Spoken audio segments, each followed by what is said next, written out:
Chicago Bears quarterback Justin Fields is 64 yards away from breaking Lamar Jackson's single-season rushing record that he just set in 2019. Is he going to be able to do that in the Bears' last game of the season? Plus, we got Braxton Jones comments on his rough outing in the last game. And then on top of that, Haize Jones says he wants to be the player that the Bears drafted him to be. And where are the Bears currently slated and in their draft scenarios? We'll get into all that and more on today's Chicago Bears Central. You are now tuned in to Chicago Bears Central, your number one place for all Chicago Bears news and content. All right, Bears fans. So we haven't had much excitement this season. Outside of some flashes from some players and some games from some players, it's been largely a disappointing season for most Bears fans, considering we only have 3 wins and we have a franchise record 9 losses in a row, with one last game against the Minnesota Vikings coming up this Sunday, which the game time was just set for at 12 p.m. Central Time. So with that being said, is this. Looking at what's coming up for the Chicago Bears in this final game and everything that could be on the line in that game, one of the biggest things and the questions surrounding that game is, will Justin Fields break Lamar Jackson's single-season rushing record by a quarterback? He's only 64 yards away from doing so. And, you have some Bears fans also in the mindset of, hey, sit everybody. What are we fighting for? And we'll get to talking about that mindset and why a lot of Bears fans have that. But here's what I'll say. In a season in which Justin Fields has absolutely been the heart, soul, and the driving factor behind the Bears offense and almost any success that they've had there, even with contribution from Cole Kmet, Darnell Mooney at some points in time, the rushing game, which was been the number one rushing game in the NFL, it's really just been Justin Fields being the most exciting player on the offensive end. And he's close to breaking a record for quarterbacks, and that is 1,206 yards rushing by a quarterback done by Lamar Jackson back in 2019. He had a 132-yard performance in the last game this past Sunday. He needs only 64 yards to break that record. Now, considering who Justin Fields is, how he's run so far, he could do that in one play. But how much should that record be at the forefront? Here's what I'll say. Assuming Justin Fields plays, I think the record's all but his. As many records as he's broken this season, why not do one more? Give us something. Give us something. And Justin Fields has the same mindset. He says, I'm already deep into this year, so I might as well go and get that record.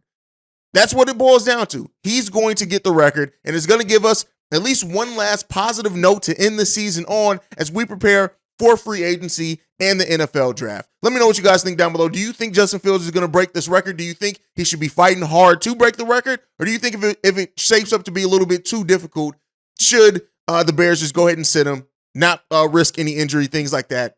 Let him get the damn record. That's my point. That's where I kind of sit at it right now. Now, one of the biggest sore points in last game was Braxton Jones, the rookie. He had a terrible game. It was, let's be clear here, not to sugarcoat. It's not much that you can be salvageable in that game. He had one of the worst games of his career. And he had this to say: I was just kind of reflecting on the game. I didn't do so well. Just have to play 4 quarters, not 1 quarter. Just thinking about where I went wrong, where I can execute better pad level, better pass protection, just all that stuff. I'm not going to sit here and think about it too long, but I'm just reflecting a little bit on it. We had a blowout loss, and the sacks definitely played a part in that. Justin Fields sacked 55 times so far this season. Hopefully he doesn't get to 60, but you never know with this offensive line, and considering they're playing the Minnesota Vikings. But with that being said, Braxton Jones had a terrible, terrible game. Terrible. And while Braxton Jones has had a lot of flashes of showing that he is going to be a starter for the Chicago Bears, should be a starter for the Chicago Bears team, you have to sit in the failures as well, right? I always say this, and I have this saying, growth comes through failure sometimes. And him having that type of game, hopefully watching the tape on it, running back, knowing what he can do in the technique sense of that to improve. I like Braxton Jones. I like Braxton Jones a lot. I do think the Bears got a really good player at that pick and bringing him in. I do think with improvements overall in the offensive line, better supportive veterans as well around him, if the Bears decide to go the veteran route of improving that offensive line, it's going to help him tremendously. But this game was terrible. And it's good to know that he is aware of how bad that game is. The worst thing that you can do by any stretch of the imagination is to have a terrible game and convince yourself it wasn't as bad as what it really was in reality. And it's good that Braxton Jones is not doing that.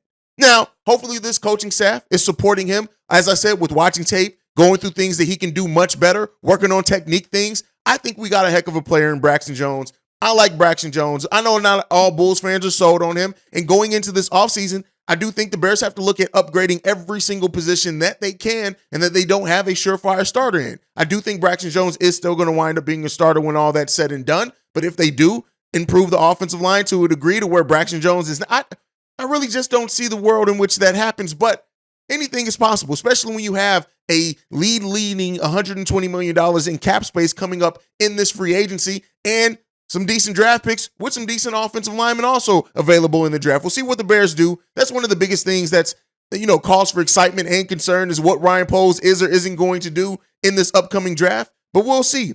And speaking of the draft, the Bears can pick as low as 4th right now. We have a couple of different scenarios in which that would happen. They can get as high as the number 1 pick. And that one's pretty much straightforward and clear. If the Bears lose and the Texans win this Sunday, the Bears get the number 1 overall pick. Now, the Texans are playing the Colts. The Bears are playing the Vikings. We'll see. The Bears have not looked good. Neither have really the Texans. But if the Texans do get a win and the Bears lose, the Bears get the number 1 overall pick.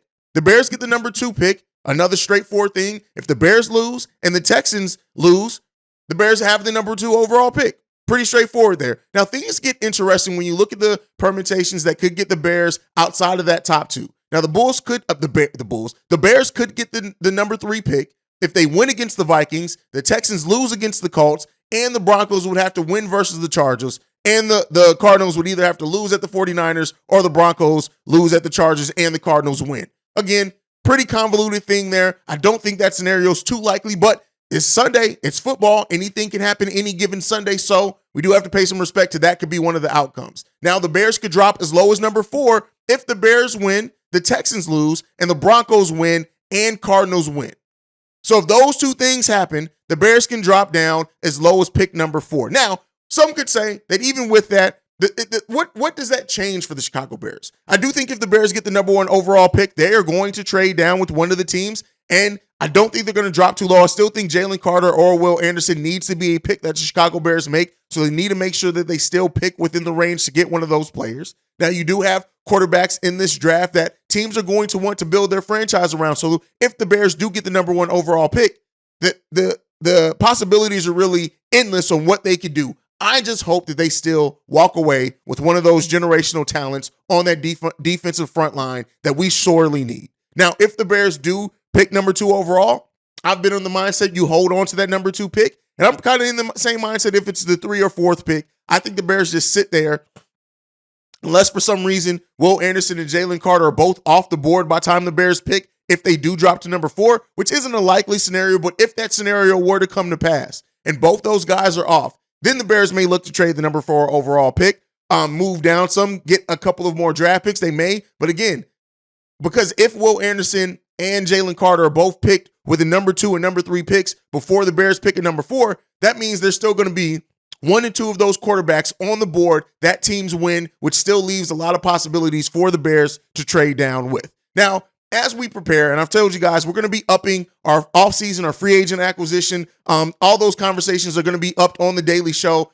I said next week, it may be as early as this week because honestly, there's just not a lot to talk about with this Bears team going into the Vikings. Of course, we'll do the matchups, do our predictions, things like that. But at the end of the day, at this point, I think every Chicago Bears fan, for the most part, are looking forward towards what the Bears are going to do in free agency and then in the draft afterwards. I think the Bears are going to be very active in the first wave of free agency where they kind of set out that first wave last season. And I think that they are going to get their guys early on leading into the draft, fill some positions, and then finish their free agency after the draft, after they see what they have. Free agency opens, I believe, March 14th or 15th free agency opens, and then the draft is at the end of April. So that's a lot of time between when this season ends, this week for us, unfortunately, until the free agency and then until the draft even more, for us to really dig down and get deep in that coverage. If you guys are followers over at Chicago Bull Central, you guys kind of know my mindset behind the way I cover drafts and prospects. I'm going to go into detail. You guys are going to get videos. The daily content is not going to stop here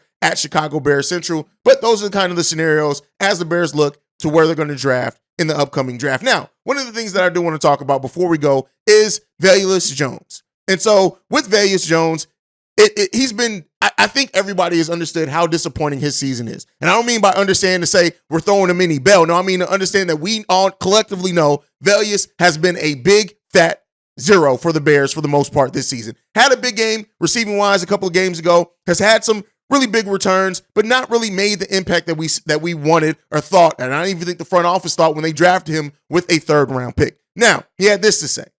What really held me back in the beginning was my hamstring injury.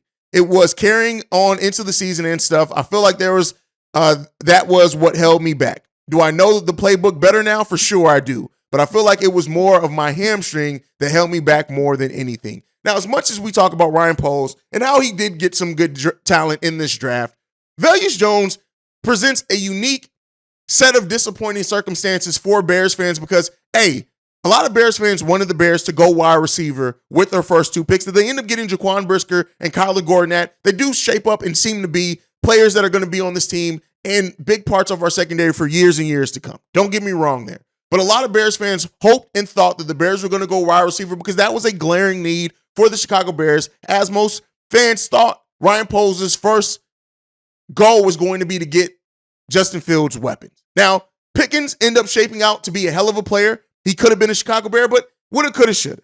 We ended up drafting in the third round Braxton Jones Jr., and this is a player that a lot of us kind of thought when you looked at his speed, yes, the age was a thing, but thought that, hey, especially playing out on that slot, I had went on record to say that I thought Braxton Jones was going to be the number 2 wide receiver by when it was all said and done. Wearing egg on my face for that. But it's uniquely disappointing how his season has went because he's at a position of need for the Chicago Bears. He has great speed, but he can't hold on to the ball. Now, I know some Bears fans are of the mindset of it's all over, give up on Braxton Jones. I'm not in that. I do think with another offseason, hopefully him not having any injuries going into that, we can see what we really have in Braxton, even if it is just ended up being on special teams. But his speed is still something that can be a weapon in this Bears offense. And if this Bears team doesn't look to make a big acquisition at the wide receiver position in D-Hub and T. Higgins and some of the speculation there, Braxton is going to have an opportunity to still be a part of the passing game and the special teams, and hopefully he stands up and proves in that time that he can still be that player that Ryan Poles saw so much potential in. Let me know what you guys think on all that down below. That's it for today's daily episode of Chicago Bears Central. Make sure you follow the show at Bears Central, at Shy Bears Central. You can send us any feedback, questions, comments, concerns, ChicagoBearsCentral@gmail.com. Lastly, if you want to leave a text and or voicemail for our Friday mailbag episodes, the number to do so, 773-242-9336. We are the number one spot for everything Chicago Bears related because of you guys. And like I like to end every episode on, bear down. Love you guys. And peace, y'all. This has been a presentation of the Break Media.